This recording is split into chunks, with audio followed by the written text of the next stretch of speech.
Hare Krishna. Welcome all to my Krishna devotion channel. आप सभी का स्वागत है। हरि कृपा से आप सभी अच्छे होंगे ऐसी मैं आशा करती हूँ।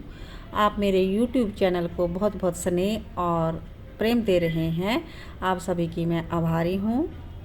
कार्तिक का पवित्र मंथ चल रहा है और कार्तिक मंथ में विष्णु भगवान तुलसी जी की बहुत बहुत पूजन अर्चन की जाती है। इसका बहुत ही महत्व है। रिलेटेड सभी वीडियो मैंने आपके साथ शेयर किए हैं और पिछले वीडियो में मैंने तुलसी जी का विवाह और भीष्म पंचक व्रत की विधि भी शेयर की थी।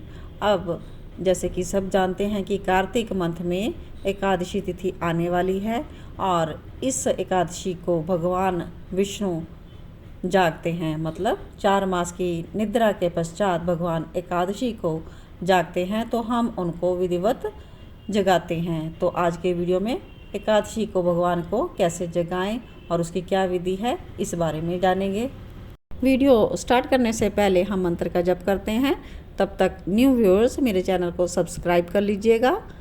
ओम नमो भगवते वासुदेवाय, ओम नमो नारायणाय, ओम नमो नारायणाय, ओम नमो नारायणाय, ओम नमो भगवते वासुदेवाय, ओम नमो भगवते वासुदेवाय। एकादशी में भगवान को जगाने के बारे में स्कंद पुराण में ब्रह्मा जी कहते हैं कि जो भी प्राणी कार्तिक मास में प्रतिदिन पुरुष सूक्त के मंत्रों द्वारा भगवान विष्णु की आराधना करता है और ओम नमो नारायण और मंत्र के द्वारा श्री हरि की आराधना करते हैं, वह नरक के दुखों से मुक्त होते हैं, रोग शोक से रहित होकर वैकुंठ धाम को प्राप्त होते हैं। कार्तिक मास में जो मनुष्य विष्णु सहस्रनाम और गजेंद्र मोक्ष का पाठ करता है उसे फिर संसार में जन्म नहीं लेना पड़ता। कार्तिक मास में रात्रि के अंतिम पहर में भगवान की स्तुति का गायन करते हैं जो वो पितरों सहित श्वेत द्वीप में निवास करते हैं।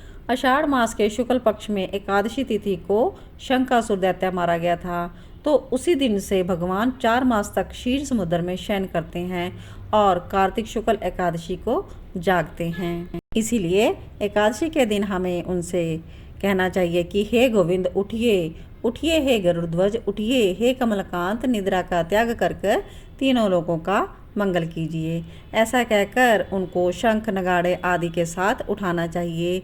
एकादशी को विधिवत भगवान विष्णु को जगाकर व्रत करके और द्वादशी को इस व्रत का अनुष्ठान करते हैं, वह मनुष्य सुखों का उपभोग करके अंत में मोक्ष को प्राप्त होते हैं।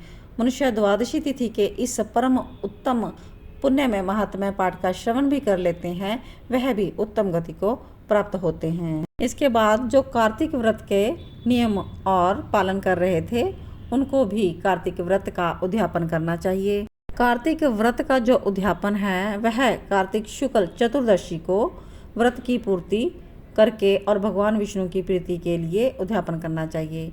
तुलसी जी के ऊपर एक सुंदर सा मंडप बनवाएं और उसे केले के खम्भों से साथ सजाकर बहुत प्रकार से उनका सजावट करें और उनकी शोभा बढ़ाएं। मंडप के चारों ओर दीपक जगाएं और रंगोली इत्यादि भी सजाएं। यह मंडप सुंदर बंधनवारों से सुशोभित करें, फूलों से चंवर से उसको सुसज्जित करें और पृथ्वी मिट्टी के द्वारपाल बनाकर उनकी पूजा करें।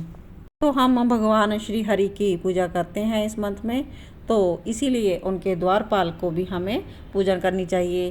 द्वारपालों के नाम इस प्रकार से हैं: जय, विजय, चंड, प्रचंड, नंद, सुनंद, कुमुद और कुमुदाक्ष। उन्हें भी हमें दरवाजों के दोनों ओर से स्थापित करना चाहिए और उनकी पूजा करनी चाहिए। कार्तिक व्रत के उद्यापन में हमें कलश की स्थापना करनी चाहिए और उसके ऊपर शंख चक्र गदाधारी भगवान विष्णु का पूजन करना चाहिए और इस तिथि को रात्रि में जागरण करना चाहिए, भगवान का गुणगान करना चाहिए, महिमा गानी चाहिए। और इससे क्या होता है कि जन्मों की जो हमारी पाप राशि है उससे हमें छुटकारा मिल जाता है। और उसके बाद पूर्णमासी के दिन हमें प्रातःकाल स्नान करके देव पूजन करके एक यज्ञ वेदी बनानी चाहिए और इसमें हमें मंत्रों के साथ यज्ञ इत्यादि भी करना चाहिए। इस बात को हम इस तरह से समझे कि भगवान को एकादशी के दिन उठना है, द्वादशी को भगवान शयन से उठे, त्रयोदशी को वो देवताओं से मिले और चतुर्दशी को सबने भगवान का दर्शन पूजन किया। इसीलिए हमें इस तिथि में भगवान की पूजा करनी चाहिए। जो कार्तिक मास में व्रत का उद्यापन करते हैं, व्रत का पालन करते हैं, उन्हें उत्तम फल की प्राप्ति होती है और वो विष्णु भक्ति में तत्पर होकर सब प्रकार से पापों से मुक्त हो जाते हैं। कार्तिक के मंथ में जो इस कार्तिक मंथ का जो नियम से महात्म्य सुनता है वह भी भगवान विष्णु का सायुज्य प्राप्त करता है। कार्तिक मास के शुक्ल पक्ष में जो अंतिम 3 पुण्यमय तिथियां हैं, त्रयोदशी, चतुर्दशी और पूर्णमासी, यह कल्याण में करने वाली हैं, अतः इन्हें पुष्पकर्णी संज्ञा दी गई है। ये सब पापों का नाश करने वाली हैं, इसलिए हमें अगर पूरा मंथ नहीं भी हमने स्नान इत्यादि किया और अंतिम ही इन तिथियों में स्नान करके पूर्ण फल प्राप्त हम करने के भागी हो जाते हैं। और इन तिथियों का क्या महत्व है कि अगर इन तिथियों में कोई ब्राह्मण कुटुंब को भोजन करवाता है तो वो अपने समस्त पितरों का उद्धार करके परम पद को प्राप्त होता है। और इसके अलावा कार्तिक के अंतिम 3 दिनों में गीता का पाठ जो करता है वह प्रतिदिन अश्वमेघ का फल प्राप्त करता है। और इसके अलावा जो मुझे बहुत प्रिय है वो है विष्णु सहस्त्र नाम का पाठ। जो लोग करते हैं वो जल से कमल के पत्तों की भांति कभी भी पापों से लिप्त नहीं होते। कार्तिक मास का उद्यापन करने के लिए आप दान भी ज़रूर कीजिएगा। कंबल, वस्त्र, चौकी, पलंग इत्यादि आप दान की वस्तुएं दान दे सकते हैं ज़रूरतमंद को। तो आप सब ने एकादशी में भगवान विष्णु को जगाने का और कार्तिक मास का महत्म्य श्रवण किया। आपको वीडियो कैसा लगा ये मुझे कमेंट करके ज़रूर बताइएगा। वीडियो अच्छा लगा हो तो लाइक और शेयर ज़रूर कीजिएगा। इसी के साथ आज का वीडियो और कार्तिक मास जो संपूर्ण हुआ वो हम यहीं पर संपूर्ण करते हैं। सभी को जय श्री कृष्णा, जय श्री राधे। ओम नमो भगवते वासुदेवाय।